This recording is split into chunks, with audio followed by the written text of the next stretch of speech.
لما تلاقي شخص وحيد متوحد مع نفسه، اصحابه مخاصمهم، اخواته مخاصمهم، زمايله في الشغل مش طايقهم، دايما قاعد لوحده.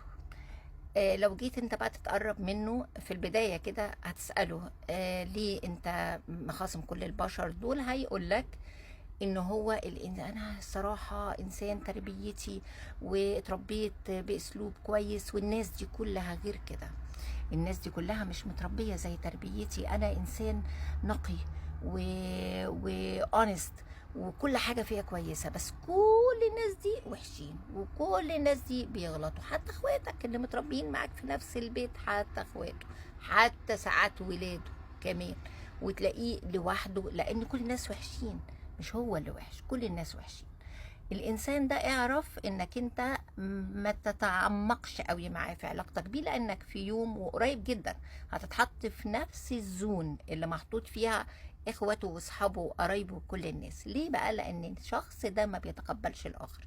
انت دلوقتي لو قاعد مع اخواتك او اصحابك او جيرانك، مستحيل محدش فينا يعني كلنا مختلفين عن بعض، فمستحيل محدش يقول كلمة.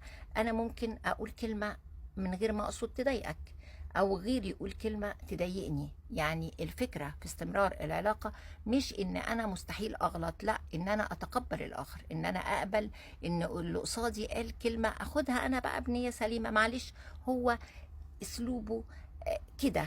يعني طبعا غير الاهانات والحاجات التانية دي، احنا بنتكلم على طريقة الكلام العادية. في ناس ساعات كلامها تقيل، في ناس ساعات اسلوبها كده، في ناس ساعات لما تقعد معاه تقول له انا ما كنتش بحبك والله، بس لما قربت منك وفهمتك لقيت ان طريقتك هي دي. تتقبل الاخر بطريقته باسلوبه طالما ما فيهوش اهانات. هو ده هو ده الشخص السوي اللي يتقبل الآخر بكل ما فيه من عيوب، لأني أنا كمان فيه عيوب وأنت كمان فيك عيوب. مفيش حاجة اسمها أنا الوحيد الأوحد العظيم اللي مفيش زيي، اللي محدش اتربى ولا حد اتعلم ولا حد يعرف ربنا زيي، وانتقد كل الناس. مليون في المية أنا فيا أشياء تنتقد، مليون في المية. فإن أنا أقطع علاقتي بكل البشر، إخواتي وصحابي وجيراني وكل من أعرفهم وصحابي في الشغل وزمايلي، لأني أنا أفظع واحد وأحسن واحد في الدنيا، عمرها ما هتكون حقيقة. وعمر الشخص المدعي ده ما بيكون هو الحقيقي، لكن هو إنسان مش بيتقبل الآخر. أنت لازم تتقبل الآخر. الشخص السوي هو الشخص اللي يتقبل كل الناس على عيوبها. على اقعد في قاعده ما اقعدش اتصيد الاخطاء. بص لده اكتر ما بصلي. بص، وجه كلامه للشخص ده وما وجهليش انا كلام.